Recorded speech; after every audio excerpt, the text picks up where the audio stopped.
বাহির থেকে বলছে, দিদি আমি কিন্তু খেয়ে আসছি। এখন দিদি বাইরে ভিতর থেকে কত আগে বলবি না, ওরা বলে আবার আমি দেশ দখল করবো কতদিন। একটা দেশ দখল করার জন্য মানসিক শক্তি লাগে, কিন্তু কথা বলেন। এই জন্য আমি বলি, যাদের চরিত্র এত নোংরা, যাদের রুচি এত নিচে, আরেক দেশ দখল করার হিম্মত তাদের হওয়ার কথা না। হ্যাঁ, আরে এগুলো তো আমাদের বাচ্চা, ওরা আসবে পাঠিয়ে নেবে, তো তাকায় থাকলে আমার কথা আমার কেমন লাগে, আমার বলতে মনে চায়। একটা লাইনে আছে, কথা শুনেন, তাড়াতাড়ি আমার ছাড়তে হবে তাড়াতাড়ি। আমি বরং বলি, আমার দেশ দখল করার আগে নিজেকে হাঁটার জায়গা ঠিক করে আস। এখনো যারা রাস্তাঘাটে টয়লেট করে, মলত্যাগ করে, এরা বলে আমার দেশ দখল করে। কত দেখি কারবার। আমরা যখন দেওবন্দ গেছি, তো দেওবন্দ থেকে, কলকাতা থেকে দেওবন্দের ট্রেনে উঠছি, লম্বা জার্নি। তো সকাল হইলেই কৌতূহল নিয়ে জানালার কাছে যাইতাম, নতুন নতুন এলাকা দেখা যায়। হায় আল্লাহ, গেলি যে দৃশ্যটা দেখতাম লজ্জায় মুখ ফিরিয়ে নিত। কি রেল লাইনে লাইন ধরে বসে রয়েছে সব ফ্যামিলি প্যাকেজ, বুড়া জুয়ান নারী পুরুষ গুড়া গাড়া যা আছে, চিকন এরকম এরকম এরকম চিকন একটা বোতল নিয়ে বয়ে দিচ্ছে। বাণিজ্য রক্ষার্থে মাথা নিচের দিকে মহিলারা কাপড়টা একটু টাইনা দেয়, পিছন দিয়া খালি মলত্যাগ করতেছে রাস্তার পাশে। এইরকম ট্রেন লাইন রেল লাইনের পাশে ওরা নাকি আমার দেশ দখল করবে, এই হুমকি দেয়। আমি তখন বলি, সাহস করে ভিক্ষা যা, সাহস করে ভিক্ষা যা, খেলা হবে ইনশাআল্লাহ। ছোটবেলা থেকে যে জিহাদের চেতনা লালন করছি, তোরা না ঢুকলে ওটা বাস্তবায়নের সুযোগ তো পাচ্ছি না। ঢুকে যা, ঢুকে যা। আমার দেশ দখল করার হুমকি দেশ। আমরা তো ভিন্ন কিছু, আমরা চিন্তা রাখছি, পরিকল্পনা সাজাচ্ছি। আমাদের পরিকল্পনা বাস্তবায়ন শুরু হয়ে গেছে। কেন? আমাদের স্বপ্ন বাস্তবায়ন শুরু হয়ে গেছে। তাকায়া দেখো, সিরিয়ায় কালিমার পতাকা উঠছে। তাকায়া দেখো, আফগানিস্তানে কালিমার পতাকা উঠছে। আমরা স্বপ্ন দেখি, খুব শিগগির দিল্লির লালকেল্লায় আবার কালিমার পতাকা পতাকা করা হবে।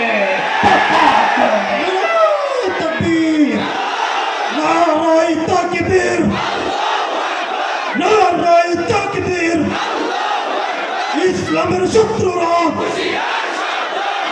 আমার শত্রুরা, বাংলাদেশের শত্রুরা, আমার দেশ দখল করার পরিকল্পনার আগে ওলামায়ে দেওবন্দের ইতিহাসটা একটু পড়ে আসো। বাংলাদেশে ওলামায়ে দেওবন্দের এক সোনালী ইতিহাস আছে। ওলামায়ে দেওবন্দের রক্ত যখন এই উপমহাদেশের জমিন স্পর্শ করেছিল, ব্রিটিশ লাল কুত্তারা পালাতে বাধ্য হয়েছিল। ওলামায়ে দেওবন্দের রক্ত যখন আফগানিস্তানের জমিন স্পর্শ করেছিল, রাশিয়ার শেখ ভল্লুকেরা পালাতে বাধ্য হয়েছিল। সাম্প্রতিককালে তালেবানের শরীর হয়ে ওলামায়ে দেওবন্দের রক্ত যখন আফগানিস্তানের জমিন স্পর্শ করেছে, আমেরিকা নেটো কুত্তার মতো পালাতে বাধ্য হয়েছে। মনে রাখো, বাংলার জমিন যদি স্পর্শ করে নতুন ইতিহাস সৃষ্টি হবে। সেটা হচ্ছে একটাকে পালাতে দেওয়া হবে না, পালাতে দেওয়া হবে না।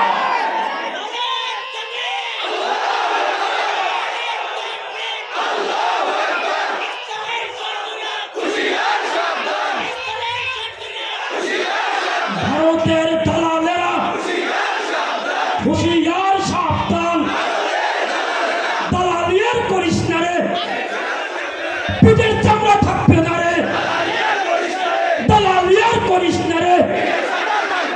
ভারতের দালালেরা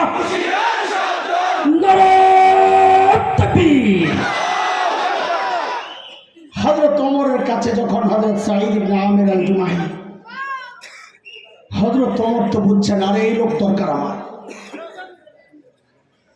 বুঝায়া সিরিয়ার এক শহর ছিল হিমস, হিমসের গভর্নর বানায় পাঠায় দিস। দেখেন, যে এলাকার মানুষ যত ধনী হয়, ওই এলাকার জনপ্রতিনিধিরাও ওইরকম ধনী হন। এলাকার প্রভাব আজকের দুনিয়ায় Bangkok, Singapore, Thailand, Dubai, Abu Dhabi, Karachi, Bombay, আমাদের চিটাগাং, এগুলো যেমন বাণিজ্যিক শহর, ওই সময়ে গোটা দুনিয়ার বাণিজ্যিক শহর ছিল সিরিয়া। এবার বুঝে শুনে বলেন তো, সেই সিরিয়ার শহর হিমসের গভর্নর ধনী হওয়ার কথা না গরিব হওয়ার কথা? কেমন ধনী বলেন? এক শব্দে বলেন, সময়ের সেরা ধনী। বলেন বলেন, সময়ের। হিমস থেকে এক দল আসছে হযরত ওমরের সাথে সাক্ষাৎ করার জন্য। তাদের কিছু অভিযোগ অনযোগ ছিল, দারিদ্রতার কষাঘাতে পিষ্ট হচ্ছিল, অর্থনৈতিক মন্দা, এই সমস্ত ব্যাপার নিয়ে আসছে। হযরত ওমর বললেন, তোমরা একটা কাজ করো, হিমসের গরিবদের একটা লিস্ট দাও। দুনিয়া বিমুখতা সাহাবীদের যে চরিত্র, ওইটা বুঝাচ্ছি, মাথায় রাখতে হবে কোত্থেকে কই গেছে। হিমসের গরিবদের একটা লিস্ট দাও। হিমসের লোকেরা একটা লিস্ট করছে লম্বা, নিয়ে হযরত ওমরের কাছে জমা দিয়েছেন। ফুকারা ও হিমসের গরিবদের লিস্ট। আল্লাহু আকবার। হযরত ওমর লিস্টটা ধইরাই তাকায়া দেখেন, অবাক হয়ে তাকায়া আছেন। কেন? কারণ তিনি দেখেন যে ওই লিস্টের শুরুর দিকেই হিমসের গভর্নর সাঈদ ইবনে আমের আল জুমাহির নাম। সাইয়েদনা ওমর জানতে চাইলেন, আমি এরকম ফাঁকে এরকম কি ব্যাপার, তোমাদের গভর্নর বুঝি গরিব মানুষ? হিমসের লোকেরা জবাব দিলেন, বালা আমি অরুণা করুণা, আমাদের গভর্নর শুধু গরিব না, হিমসের মধ্যে সবচাইতে গরিব। কল্পনা করা যায়? সাহাবী, এর নাম কি? এর নাম কি? হযরত ওমর এই কথা শুই না এতটা খুশি হয়েছে, সাথে সাথে 1000 স্বর্ণ মুদ্রা, কত? 1000 স্বর্ণ মুদ্রা প্যাকেট করে দূত মারফত পাঠায় দিয়েছেন, যাও আমার পক্ষ থেকে আমার সাঈদকে হাদিয়া দিয়ে আসো। কত কত? 1000 স্বর্ণ মুদ্রা বুঝে? এক স্বর্ণ হানাফি মাযহাব মতে 3.2 গ্রাম, এই হিসাবে প্রায় 3.5 স্বর্ণ মুদ্রা দিয়ে 1 ভরি হয়। তো ধরেন 1000 স্বর্ণ মুদ্রা মানে প্রায় 350 ভরি, প্রায় 350। তাহলে 1 লক্ষ টাকা করে হইলেও তো প্রায় 3.5 কোটি টাকা। এই বিশাল অঙ্কের হাদিয়া যখন হযরত সাঈদের কাছে পেশ করা হয়েছে, হযরত সাঈদ প্যাকেটটা খুলে যখন দেখলেন এই বিশাল অঙ্কের হাদিয়া তার জন্যে, তিনি সাথে সাথে প্যাকেটটাকে ছুঁড়ে মেরে চিৎকার দিয়ে বলে উঠলেন, ইন্না লিল্লাহি ওয়া ইন্না ইলাইহি রাজিউন। কি পড়ছে? হাদিয়া পাইলে ইন্না লিল্লাহি পড়ার কথা না আলহামদুলিল্লাহ পড়ার কথা। আপনারা কি পড়তেন জানি না, আমার ইমানের যে হালত, এমন একটা পোটলা পাইলে রে ভাই, লাভ দিয়া ধইরা ভিতরে যাইয়া নিজেও আলহামদুলিল্লাহ পড়তাম, বউরও বলতাম আলহামদুলিল্লাহ পড়ো, পোলা বান্ডিও কইতাম আলহামদুলিল্লাহ পড়ো। বিশ্বাস না হলে দিয়া দেখেন না। আল্লাহ নবীর সাহাবী কি করছে? কথা বলে না। এমন ভাবে ইন্না লিল্লাহি পড়েছেন, বিবি তো ভেতর থেকে ভয় পায়া গেছে, আরে মদিনা থেকে দূত আসছে, না জানি কোন দুঃসংবাদ নিয়ে এসে আল্লাহই জানে। সাথে সাথেই জানতে চাইলেন, আকুতিলা উমর ইবনুল খাত্তাব, কি ব্যাপার সাইয়েদনা ওমর বুঝি শহীদ হয়ে গেছেন? এইভাবে ইন্না লিল্লাহি কেন পড়লেন? হযরত সাঈদের জবাব, না না, ঘটনা তা না, বরং তার চেয়েও মারাত্মক, তার চেয়েও। বউ আবার জানতে চাইলেন, আকুতিলাল মুসলিমুনা ফি মারিকা, তাই কি কোনো যুদ্ধে মুসলমান ব্যাপকভাবে শহীদ হয়ে গেল কিনা? হযরত সাঈদ বলেন, না না, ঘটনা তাও না, তার চেয়েও মারাত্মক। বউয়ের কলিজা এবার গেছে শুকায়া, এর চেয়ে মারাত্মক ঘটনার কি হবে বুঝছি, না জানি আমার জামাইয়ের কল্লাটা নিতে পারে। আরে বলেন না, কি সমস্যা? আল্লাহ আল্লাহ আল্লাহ। আল্লাহ নবীর সাহাবীর ছোট্ট একটা জবাব, কিয়ামত পর্যন্ত যদি কেউ দুনিয়া বিমুখ হতে চায়, এই একটা জবাবকে অনুসরণ করলেই যথেষ্ট। কি বললেন তিনি? কেন এই 1000 স্বর্ণ মুদ্রা পেয়ে ইন্না লিল্লাহি পড়লেন? তিনি জবাব দিচ্ছেন, উদখিলাত আলাইয়া দুনিয়া লিতুফসিদা আখিরাতি, আরে আমার ঘরে দুনিয়া ঢুকায়া দেওয়া হয়েছে আমার আখিরাতকে বরবাদ করার জন্য। সাথে সাথে বিবিকে বললেন, আমি চাই মদিনার দূত আমার ঘরে থাকতে থাকতে এই 1000 স্বর্ণ মুদ্রা তুমি হিমসের গরিবদের মধ্যে বিলায়া দিবা। কি বুঝলেন? শাসকের মধ্যে যদি ইমানদারি থাকে তো নিজের বরাদ্দের টাকাটাও জনগণকে দিয়ে দেয়, আর শাসকের মধ্যে ইমানদারি না থাকলে জনগণের বরাদ্দের টাকা মাইরা বিদেশ যায় বাড়ি বানায়। এটার কত বাস্তবতা আপনাকে ওই ভেতরের রাস্তাটি দেখলে বোঝা যায়। এই ঠিকটাও আসতে কয় কষ্ট তো আমি কই চাই তো তোমার তো কষ্ট হয় না, অভ্যাস হয়ে গেছে গেলে ঠিকঠাক জোরে বাইর হয় না, জোরে ঠিক না করে সামনে আর আমরা এসি বাসা। আল্লাহ আল্লাহ আল্লাহ। বউরে যখন কইছে সব দিয়ে দাও, বউ তো আর আমাদের বউ না রে, আমাকে বউ হইলে আচ্ছা আপনার কটা ভালো সবাই আল্লাহ আল্লাহ বুঝুর্গ, আমারটা যদি কইতাম সব দিয়ে আল্লাহ একটা বেসকি যে খেলাম বুঝুর কি দেখা সব দিয়ে আগে বেশি পিড়াপিড়ি করলে বলতো দুই ভাগ করে, অর্ধেক আমার অর্ধেক আপনার, আমারটা থাক ঘরে কত কাজ আছে, আপনারটা দিয়ে আলাম অনেক সব। কিন্তু বউ তো সাহাবীর বউ, কার বউ? বলা ভাই একটা পড়া মুখস্থ করা যায়, যারা বিয়া করস নাই কাজে লাগবো, বিয়ার সময় লাগবো দেমো দেমো। বলাবেন বউ পাই না পারে না, আর খালি করো একটু পানি ভরা দেন, একটু ফু দিয়া দেন, তাবিজ দেন, বউ পাই না, তা আমি কি পাবি কেমনি? তুই নিজের 2 নম্বর আর বউ তালাশ করে রাবিয়া বসিয়া, এটা কি সম্ভব? আল্লাহ কি জালেমরা তোর মতো 2 নম্বরের কাছে রাবিয়া বসিয়া নেককার মেয়েটারে পাঠায় ওরে ঠকাইব? এই জন্য একটা পড়া মুখস্থ কর, বিয়ার সময় কাজে লাগবে, ওটারে ফলো করবি তো বউ পাবি। বল আমার সাথে জেসকার লগে তেসকা, না হাসে আগে পড়া মুখস্থ কর, ছাগল খাইনি খা গায়ে আর গোষ্ঠীর সরব না, এবার হাসে ক নিচের দিকে তাকায়া জেসকার লগে তেসকা বল। এটা আমার কথা না রে, এটা কোরআনের কথা। সূরা নূরে আসছে, আল্লাহ বলেন আল খাবিসাতু লিল খাবিসিনা ওয়াল খাবিসুনা লিল খাবিসাত ওয়াত তাইয়িবাতু লিত তাইয়িবিনা ওয়াত তাইয়িবুনা লিত তাইয়িবাত উলাইকা মুবাররাউনা মিম্মা ইয়াকুলুন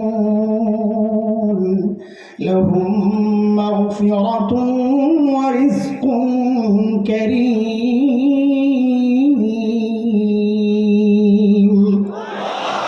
সংক্ষেপ তর্জমা করলে এটাই বেড়ে বোঝাসকা লগে তেসকা।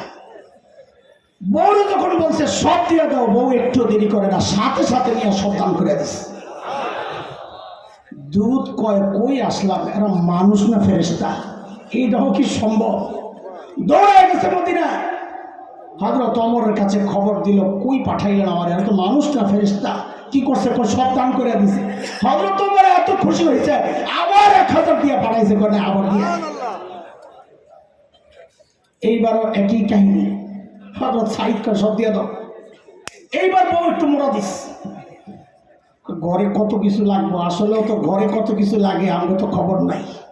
বেড়াগো খবর থাকে না, রাত্রে যায় জারিটা ঠিকই মারে, কি রান্ধবি? প্রত্যেক দিন এটি খাইতে ভালো লাগে, কত বাজারে যাইতে পারেন না, আমার সময় আছে নাকি? ওই বেটা সময় না থাকলে যায় কথা কবি না, ছোট মতন ঢুকবি, যা দিয়ে খাইয়া ঘুমাই থাকবে, ঠিকঠাকও কয় না। এই বদ অভ্যাস অধিকাংশ বেটার, বাজারে যায় না, ঘরে যায় আর হাতে ঝাড়ি লয়, কথা কন, এটা ভয়ঙ্কর বদ অভ্যাস। আরো বদ অভ্যাস আছে, বউরে কয় তুমি যাই ওগা বাজারে, এইটা যেটা কয় এটা কিন্তু পিলাম দরকার, যারা বউ বাজারে পাঠায়, কথা কন ঠিক কি না? হযরত সাইদ জিজ্ঞেস করতেছে, কেন তোমার কি ঘরে কোনো জরুরত আছে?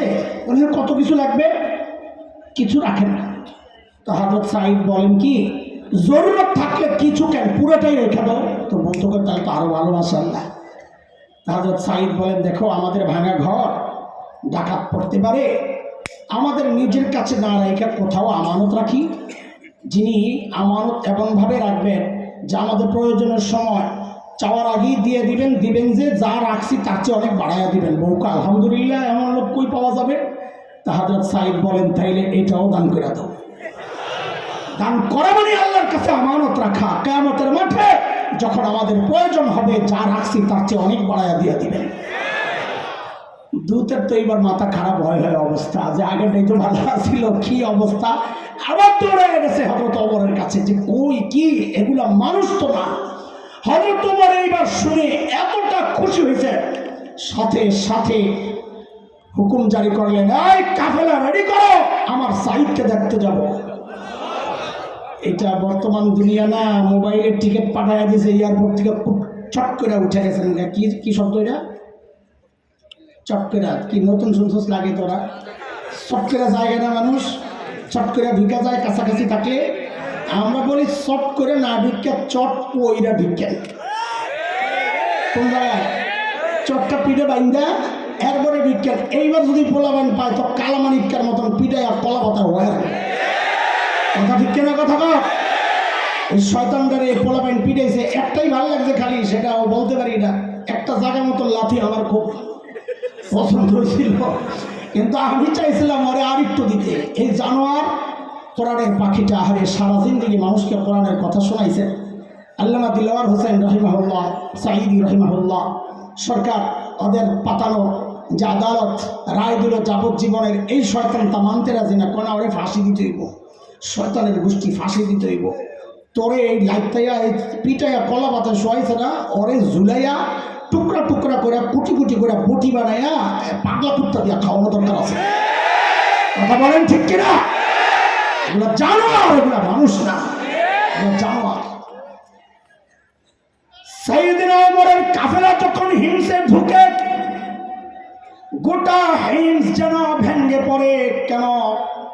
চারদিক থেকে হাজারো মানুষ ছোটে ছোটে আসতেছে। না হারে মদিনা থেকে আমাদের আমিরুল মুমিনিন আসছেন, আল্লাহর নবীর সাহাবী ওমর ইবনুল খাত্তাব আসতেছেন এক নজর দেখার জন্য। হযরত ওমর বসা, পাশে সাঈদ ইবনে আমির। ওমর চিন্তা করলেন, সাঈদকে আমি তো ভালো জানি, কিন্তু জনগণ কি বলে, এই সুযোগে একটু পরীক্ষা করে নেওয়া যাক। হযরত ওমর ডাক দিয়া জানতে চাইলেন, ও হিমসের মানুষ, তোমাদের গভর্নরের বিরুদ্ধে কারো কোনো অভিযোগ আছে? থাকলে দাঁড়ায় যাও। বাপরে বাপ, এই 6 মাস আগে যদি আপনাদের এলাকায় এসে কেউ বলতো আপনাদের এলাকার নেতার বিরুদ্ধে কারো কোনো অভিযোগ আছে, তো মানুষ মাথাটা নিচের দিকে দিয়ে বলতো কি, অভিযোগ তো আছে কিন্তু দাঁড়াবো না, এখন দাঁড়াইলে সকালে শুয়ে পড়া লাগবে। ঠিক নি কথা? কিন্তু ইসলামী শাসন ব্যবস্থার সৌন্দর্য এটা, জনগণের কথা বলার অধিকার ছিল। হযরত ওমর বলার পর কোণের থেকে এক বুড়া দাঁড়ায় গেছে। আছে মানুষের স্বভাব দেখা দেখি কাম করা। আপনার ঘাটটা ব্যথা করতেছে, রাস্তায় দাঁড়ায় ঘাটটারে ঠিক করার জন্য উপরের দিকে তাকায় থাকেন কতক্ষণ, দেখবেন পাশে দিয়া যারা যায় অধিকাংশ দাঁড়ায় দেখবে আপনি কি দেখতেছেন। ঠিক কথা? একজন দাঁড়াইছে, সাথে আরো 3 জন। ওমর তো অবাক হয়ে গেছে, আরে কারে দেখতে আসলাম, তার বিরুদ্ধে দেখি অভিযোগের শেষ নাই। বলেন আপনার কি সমস্যা? আরে আল্লাহু আকবার, ধনী এলাকার গভর্নরের বিরুদ্ধে কি অভিযোগ একটু শোনেন। করে আমিরুল মুমিনিন, আমাদের গভর্নর মাসে একদিন অফিসে আসে না। মাসে কয়দিন? আর আমরা তো সপ্তাহে ছুটি কাটাই 2.5 দিন। আরো কত বন্ধ